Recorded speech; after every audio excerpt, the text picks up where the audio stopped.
Assalamualaikum warahmatullahi wabarakatuh. Alhamdulillah, pada video kali ini saya ingin bercakap tentang Perintah Kawalan Pergerakan Bersyarat. Saudara, kita maklum pada beberapa hari yang lalu Perdana Menteri Tan Sri Muhyiddin Yassin telah membuat pengumuman tentang pelaksanaan Perintah Kawalan Pergerakan Bersyarat, yang mana sektor-sektor ekonomi tertentu terpilih dibenarkan untuk beroperasi bermula pada 4 Mei 2020. Jadi, mengapa dan kenapa Perdana Menteri mengambil keputusan begitu?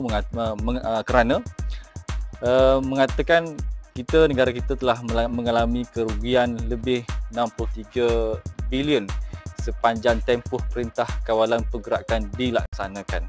Jadi, pengumuman yang dibuat oleh Perdana Menteri pada 1 Mei yang lalu, ada yang menyambut baik tentang pelaksanaan Perintah Kawalan Pergerakan Bersyarat ini. Walau bagaimanapun, tidak kurang juga ada yang menzahirkan kebimbangan tentang pelaksanaan Perintah Kawalan Bersyarat ini, kerana dibimbangi rakyat Malaysia mula mengambil mudah dan mula menyangkakan penularan COVID di negara kita sudah pun berakhir. Dengan adanya Perintah Pergerakan Bersyarat ini, dibimbangi rakyat mengatakan beranggapan bahawa negara kita sudah bebas daripada jangkitan COVID-19. Saudara, anda yang menonton dan menyaksikan rakaman video pada kali ini, saya rakamkan video ini khas untuk anda semua, untuk anda berfikir, adakah kita berada di situasi yang betul-betul selamat ataupun betul-betul bebas daripada penularan COVID-19?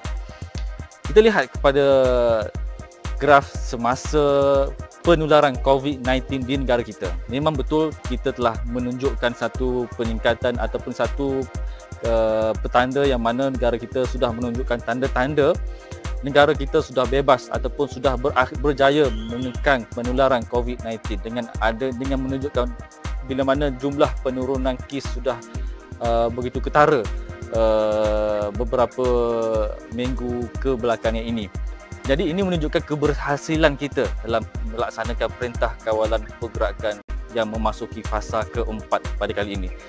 Walau bagaimanapun, dengan pelaksanaan Perintah Kawalan Pergerakan Bersyarat ini, ia sedikit memberi kebimbangan kerana mungkin juga rakyat mula bergerak keluar ke sana kemari tanpa memikirkan soal keselamatan, tanpa memikirkan yang mana negara kita ni masih lagi berhadapan dengan COVID-19. Saya ada terbaca page Datuk Seri Najib Razak, bosku, mengatakan, memberi pandangan mengapa kerajaan terlalu awal mengisytiharkan ataupun memberi kelonggaran kepada kawalan pergerakan yang kita sudah memasuki fasa keempat ini. Mengapa tidak dilonggarkan secara berperingkat? Mengapa perlu dilonggarkan semua negeri melaksanakan Perintah Kawalan Pergerakan Bersyarat ini? Biarpun memang ada setengah sektor ekonomi yang masih lagi tidak dibenarkan, namun sebahagian besarnya sudah mula beroperasi bermula pada 4 Mei nanti. Jadi, kebimbangan yang ditunjukkan oleh Datuk Seri Najib ini ada asasnya juga bila kita lihat kepada negara Jepun dan juga negara Kanada, yang mana mereka pada awalnya melaksanakan perintah lockdown ataupun Perintah Kawalan Pergerakan sebagaimana negara kita, tetapi disebabkan perintah itu diberhentikan terlalu awal daripada waktu yang sepatutnya, menunjukkan peningkatan ataupun penularan COVID-19 di negara tersebut bertambah, yang menunjukkan peningkatan setelah dilonggarkan ataupun setelah dihentikan perintah lockdown itu. Dan ini memberi kebimbangan kepada Datuk Seri Najib sendiri dan juga pastinya kepada frontliner di kesihatan. Adakah kita barangkali berkemungkinan berhadapan dengan gelombang-gelombang yang lebih teruk daripada apa yang kita hadapi hari ini? Jadi pada video kali ini saya sangat-sangat mengharapkan, ingin berpesan kepada anda semua, kita punya perintah kawalan, kita punya penularan ataupun COVID-19 di negara kita ini masih lagi dalam tempoh yang belum selesa sepenuhnya. masih lagi belum berjaya sepenuhnya kerana kita lihat kepada jumlah kes 2-3 hari ini menunjukkan peningkatan daripada beberapa hari yang lalu. Pada hari semalam 105 kalau tak silap saya jumlah new case pada 2 Mei, dan hari ini 3 Mei menunjukkan 100 lebih new case di negara kita. Dan ini menunjukkan negara kita ni masih lagi belum pulih sepenuhnya daripada jangkitan COVID-19 ini. Jadi rakyat di luar sana, pesan saya jangan terlalu ambil mudah kita dengan situasi semasa hari ini. Saya yakin, saya pasti ramai di luar sana sudah tidak sabar untuk keluar barangkali untuk membeli barangan persiapan sambutan hari raya barangkali, membeli barangan untuk juadah berbuka barangkali. Tapi berhati-hatilah dan biasa-biasalah diri anda dengan normal baru. Dan saya cukup yakin masih ramai di luar sana yang masih lagi belum jelas apakah itu normal baru.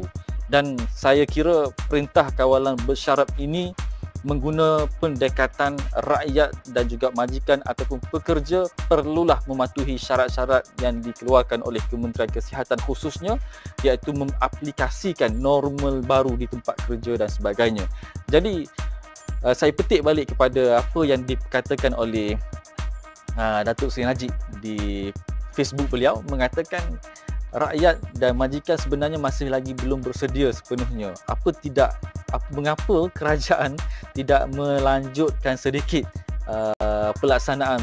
melewatkan sedikit pelaksanaan Perintah Kawalan PKPB ini kepada mungkin 1 minggu ataupun paling kurang 1 minggu untuk memberi persiapan kepada majikan pekerja untuk menghadapi situasi tempat kerja dalam suasana normal baru.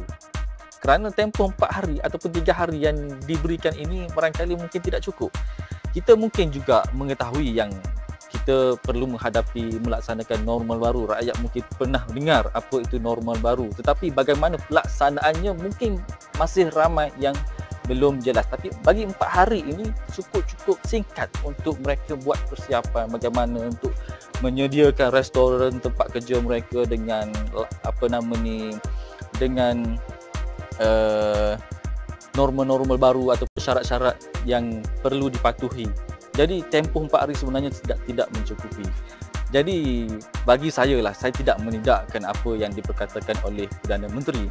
Memang Perdana Menteri membuat pengumuman itu ada asasnya, ada sebabnya, dan pengumuman ataupun keputusan yang dibuat itu sebenarnya hasil daripada mesyuarat Majlis Keselamatan Negara pastinya, dan pastinya ada campur tangan, ada pandangan daripada Kementerian Kesihatan Malaysia. Kerana kita lihat kepada ucapan Tan Sri Muhyiddin Yassin mengatakan negara kita mengalami kerugian hampir 63 bilion sepanjang tempoh pelaksanaan Perintah Kawalan Pergerakan ini. Maka ada alasan kukuh mengapa Perintah Kawalan Pergerakan ini bersyarat ini perlu dilaksanakan. Jadi saya tidak menolak ataupun menafikan tindakan Perdana Menteri dalam melaksanakan Perintah Kawalan Bersyarat ini. Tetapi pandangan saya secara peribadi, why not Perintah Kawalan Pergerakan Bersyarat ini dilaksanakan secara berperingkat. Barangkali dibenarkan untuk beroperasi di kawasan-kawasan yang zon hijau terlebih dahulu, dan zon merah mungkin tidak boleh dilaksanakan lagi sehinggalah satu tempoh yang bersesuaian. Itu pandangan saya. Siapalah saya kan. Tetapi anda boleh menilai sendirilah. Apa yang saya nak highlightkan di sini adalah kita sebagai rakyat Malaysia, bagaimana dan kita nak membiasakan diri kita dengan pelaksanaan new normal dalam kehidupan seharian kita. Agak pelik ataupun mungkin kekok bagi kita sebagai rakyat Malaysia yang dah terbiasa dengan budaya adat resam, contohnya bersalaman. Lebih-lebih lagi kita berhadapan, kita dalam musim untuk meraihkan Hari Raya Aidilfitri yang tak lama lagi. Mungkin itu akan memberi sedikit kelainan ataupun perasaan yang kurang selesa barangkali lah untuk menyesuaikan diri kita dengan new normal ini. Dan banyak lagi new normal yang harus difahami oleh rakyat khususnya dan juga pekerja-pekerja dan juga majikan sendiri. Bagaimana untuk mengimplikasikan dalam kehidupan kita seharian dan khususnya di tempat-tempat kita bekerja. Jadi pada video kali ini saya harap anda dapat input dan maklumat yang boleh anda fikirkan bersama. Barangkali apa yang saya katakan ini ada kurang tepatnya. Saya cuma memberi pandangan saya sebagai seorang frontliner ataupun sebagai seorang rakyat Malaysia mungkin. Jadi apa yang baik itu mungkin ada kelemahan daripada saya. Saya cuma menyampaikan apa yang saya fikirkan perlu untuk disampaikan kepada anda semua sebagai rakyat dan juga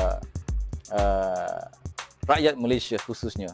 Jadi akhir kata, sekian dahulu daripada saya untuk kali ini. InsyaAllah kita bertemu lagi pada video-video yang akan datang. Jangan lupa subscribe supaya anda dapat update terkini daripada Azizul Ahmad Channel. Sekian, wabillahi taufik wal hidayah. Wassalamualaikum warahmatullahi wabarakatuh.